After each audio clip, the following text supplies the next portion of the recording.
नमस्कार किसान भाइयों, आशा है आप सभी कुशल मंगल होंगे। मित्रों हम इन दिनों धान पर एक पूरी सीरीज चला रहे हैं। सबसे पहले हमने आपको धान की नर्सरी की कैसे तैयारी करें उसकी बात कराई, उसकी वीडियो दी है, उसकी पूरी जानकारी दी है। उसके बाद धान की नर्सरी की बेहतरीन देखभाल कैसे करें उसकी जानकारी दी है। हालांकि इस बार तापमान बहुत ज़्यादा रहने की वजह से नर्सरी लगाने वाले किसानों को नर्सरी में काफ़ी परेशानियां देखने को मिली हैं। तापमान और लू चलने की वजह से नर्सरी में पीलापन और पत्तों का जलना और बहुत सारी परेशानियां आपको देखने को मिली। हालांकि सबका एक यथासंभव उपाय हमने बताया। बाकी बहुत सारी बातें हमारे अलावा आप अनुभवी हैं और अनुभव से आती हैं, और आपके अनुभव भी इसमें जोड़ देंगे तो बहुत बेहतरीन रहेगा। सबको कमेंट करके बताएंगे तो सबको उसका लाभ मिलेगा। इसके लिए मैं आपसे निवेदन करता हूं, आप अपने अनुभव का जरूर अपने शेयर करें। आज हम बात करने वाले हैं धान की रोपाई की। अब नर्सरी की बात पूरी हो गई है, अब बारिश भी कई जगह शुरू हो गई है, और जैसे ही बारिश हो जाती है और नर्सरी के 22 से 25 दिन बाद अगर नर्सरी स्वस्थ होती है तो धान की रोपाई की जाती है। किसान भाइयों, तो धान की रोपाई करते समय हमें किन किन बातों का ध्यान रखना चाहिए, किस तरह के हमें फर्टिलाइजर्स का प्रयोग करना चाहिए, कितना प्रयोग करना चाहिए, उन सब बातों की चर्चा करेंगे। निश्चित रूप से ये वीडियो आपके लिए बहुत ज़्यादा लाभकारी होगा। मैं जिस तरह से करता हूँ, अपने खेतों में कराता हूँ, वही मैं आपको बता रहा हूँ। हर वर्ष किसान जो है अनुसंधान करता है, हर वर्ष किसान सीखता है। कोई कितना ही होशियार क्यों न हो, कोई कितना ही समझदार क्यों न हो, लेकिन उसको हमेशा कुछ न कुछ सीखने को मिलता है, और ये सब अनुभव से आता है। किसान भाइयों, मैं आपको जो वास्तविक ज्ञान है, जो फर्टिलाइजर्स की अंदर जो फास्फोरस की मात्रा है, यूरिया के अंदर जो नाइट्रोजन की मात्रा है या पोटेशियम की मात्रा है, किस तरह से कार्य करती है, मैं एक साइंटिफिक तरीके से आपको बेहतर समझा सकता हूं। परंतु अनुभव आपके पास मुझसे ज़्यादा भी हो सकता है। अनुभव से आप उस अनुभवों को जरूर शेयर कीजिएगा, और अनुभव और ज्ञान दोनों को मिला करके आप अपनी फसल को बेहतरीन से बेहतरीन की तरफ ले जाने का प्रयास करेंगे, ऐसी मेरी आशा है। तो सबसे पहले हम इस श्रेणी में बात करते हैं कि धान की रोपाई करने के लिए हम खेत की तैयारी कैसे करें। हालांकि खेत की तैयारी सबसे ज़्यादा महत्वपूर्ण, खेत की तैयारी जब आपकी रबी ये फसल कट जाती है, बीच में वो जायद की फसल कर लेते हैं, वो एक अलग बात है। हरी खाद के लिए ढैंचा वगैरह या मूंग की फसल आपने की है, वो भी बहुत अच्छी बात है। तो सबसे पहले इसमें अगर खेत खाली थे तो उनकी आपने जुताई की होगी, गहरी जुताई हमने पहले ही उसके लिए बताया था। इससे मिट्टी का स्टेराइजेशन यानी कि रोगाणु मुक्त भी किया जा सकता है, वो सब के लिए हम पहले आपको बता चुके हैं। पहले हम खेत की तैयारी में ही बात कर लेते हैं। तो खेत की तैयारी में कुछ किसान भाई जुताई से पूर्व ही DAP या पोटास या जो भी खाद वो डालना चाह रहे हैं वो डाल देते हैं, फिर उसके बाद गहरी जुताई करते हैं। इससे क्या होता है कि जो खाद आपने डाली है वो काफ़ी नीचे चली जाती है और वो आपके पौधों को, फसलों को नहीं मिल पाती है। तो कब खाद डालनी है इसका भी विशेष ध्यान रखना है किसान भाइयों। तो ये जो खाद हैं, आपकी अगर मिट्टी भुरभुरी है, उसके अंदर कोई खरपतवार भी नहीं है, और अब आपको जो है सीधे सीधे पानी भरने के बाद पौध लगानी है, तो पाटा लगाने के बाद आप इसके अंदर DAP या सिंगल सुपर फास्फेट डाल सकते हैं। इसमें आपको जुताई से पूर्व, अंतिम जुताई से पूर्व आपको गोबर की खाद का भी प्रयोग करना चाहिए, कंपोस्ट खाद का भी प्रयोग कर सकते हैं। गोबर की सड़ी गली खाद का ही प्रयोग करें। अगर आपकी कच्ची गोबर की खाद डालते हैं आप, तो उससे जड़ों में निमेटोड्स और अन्य रोग आने की संभावना पूरी बनी रहती है। इसलिए विशेष ध्यान रखें कि पूरी तरह से गली हुई यानी सड़ी हुई खाद का ही प्रयोग करें, अन्यथा कंपोस्ट खाद का प्रयोग कर सकते हैं। किसान भाइयों, इसके बाद गहरी जुताई के बाद अब आप जो है उसके अंदर पानी भर देंगे। पाटा लगाने के बाद से पूर्व आप इसमें जो है DAP की मात्रा यानी कि 40 से 50 kg DAP ले सकते हैं। अगर आप सिंगल सुपर फास्फेट का प्रयोग कर रहे हैं तो single super phosphate 25 kg DAP दोनों का प्रयोग कर सकते हैं। किसान भाइयों, फास्फोरस की पूर्ति के लिए DAP का प्रयोग किया जाता है, और DAP का प्रयोग पौधे की, चूँकि हम आप पौध लगाएंगे, पौध की जड़ों की लंबाई बहुत छोटी छोटी होती है, और DAP तभी पौधे को पौधा प्रयोग में लेता है जब उसकी जड़ों तक उसकी पहुंच होती है। और डीएपी के अंदर फास्फोरस होता है, फास्फोरस की पूर्ति करते हैं। मैं आपको बता दूं डीएपी के अंदर नाइट्रोजन भी होती है 18%, जो कि अमोनियम नाइट्रेट के रूप में होती है। ये 15.5% ही पौधे को काम आती है। और दूसरा जो होता है इसके अंदर फास्फोरस होता है, वो 46% होता है। इसकी जो घुलनशील मात्रा है वो 39.5% ही है, जो पौधों को काम आती है।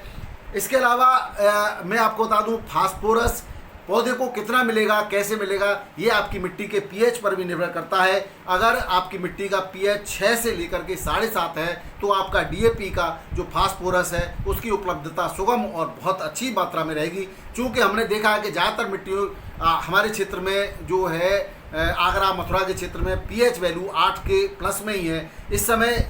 तो डीएपी से फास्फोरस की अपटेक की मात्रा पौधे में बहुत कम रहती है, बाकी की मात्रा मिट्टी में रह जाती है। इसलिए ऊपर ही फास्फोरस को डालना चाहिए, केवल मिट्टी के अंदर 2 से 3 इंच अंदर रहे, यानी कि पाटा से पूर्व लगा सकते हैं। डीएपी फेंक करके दे सकते हैं, जुताई से पूर्व देना उचित नहीं होगा। अगर हम बात करें दोस्तों डीएपी की कितने दिन तक डीएपी पौधे के अंदर काम करता है, तो मैं आपको बता दूं डीएपी 3 महीने तक, यानी कि फास्फोरस 3 महीने तक 2 से 3 महीने तक पौधे को आराम से मिलता रहता है। तो ये जो डीएपी आप देते हैं या जो फास्फोरस पौधे को देते हैं वो उसकी रोपाई से पूर्व, धान की खेती में रोपाई से पूर्व ही देना चाहिए। बाद में केवल स्प्रे की विधि से देना ही उचित रहता है, उसकी बात हम अन्य इसके एपिसोड में करेंगे।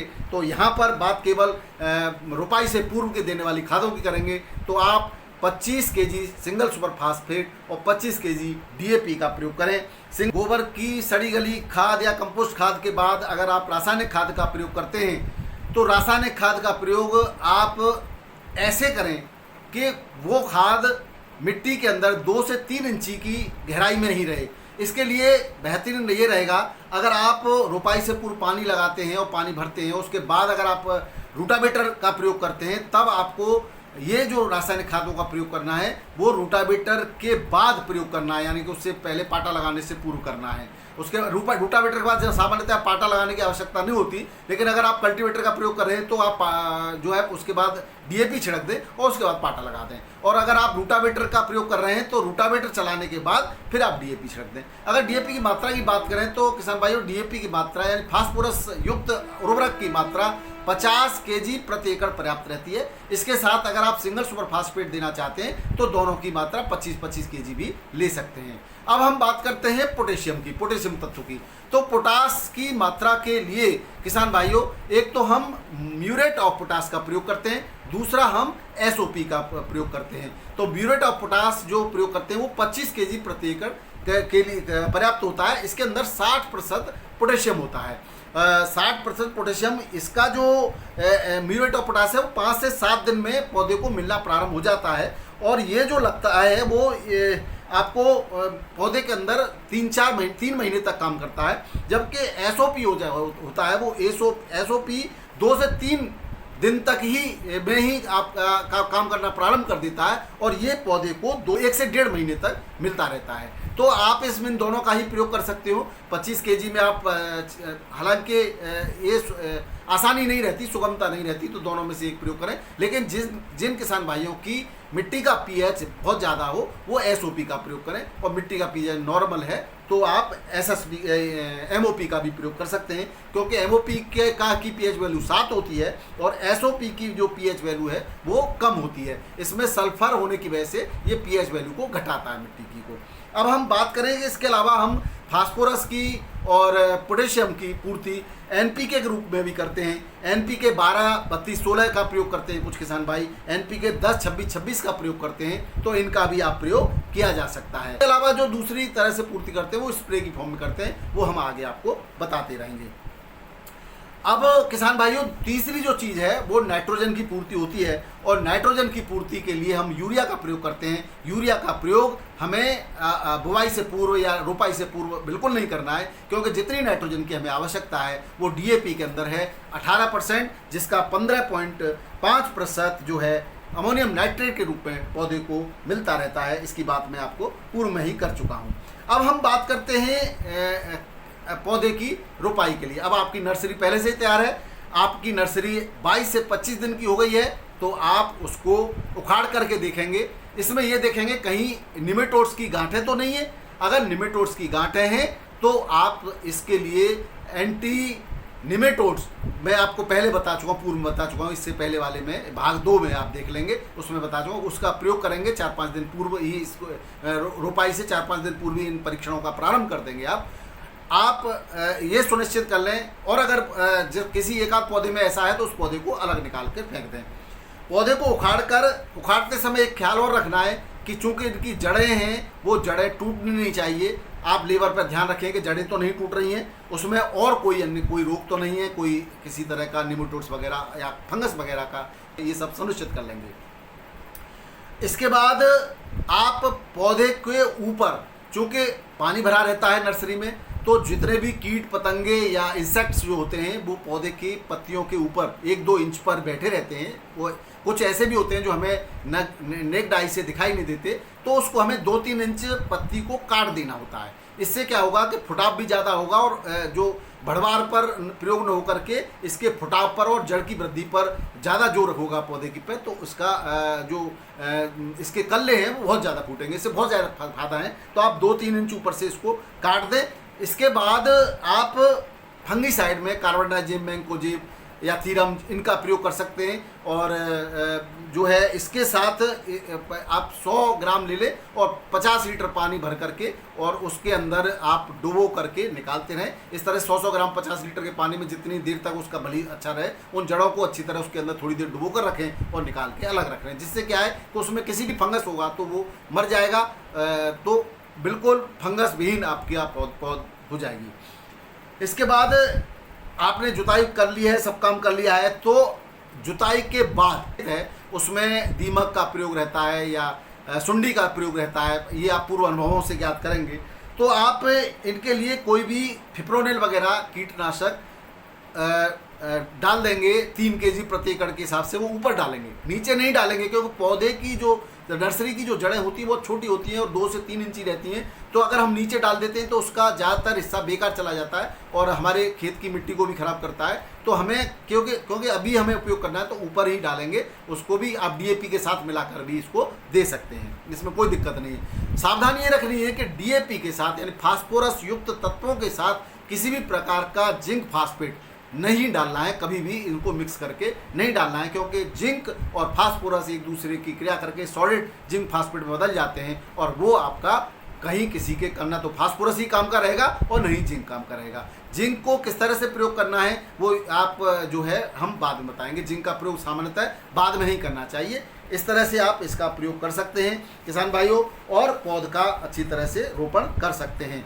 एक बात और किसान भाइयों, हाइब्रिड धान की नर्सरी जो आप लगाते हैं और हाइब्रिड धान की नर्सरी के पौधे जो हैं वो आपको केवल एक पौधा 6-6 इंच की दूरी पर ही लगाना है। उसका कारण ये है कि हाइब्रिड जितनी भी प्रजातियां हैं उसके अंदर कल्ले 40 से 50 कल्ले तक फूट जाते हैं, यानी 20-25 तो नॉर्मल ही बात है, तो उसमें कल्ले ज़्यादा फूटते हैं। और जो अनुसंधान वाली प्रजातियां हैं उनमें 2-2 पौधे लेकर के 2 से 3 भी ले सकते हैं, एक जगह पर 6 से 8 इंच की दूरी पर, दोनों तरफ 6 से 8 इंच की दूरी पर पौधे लगाने हैं।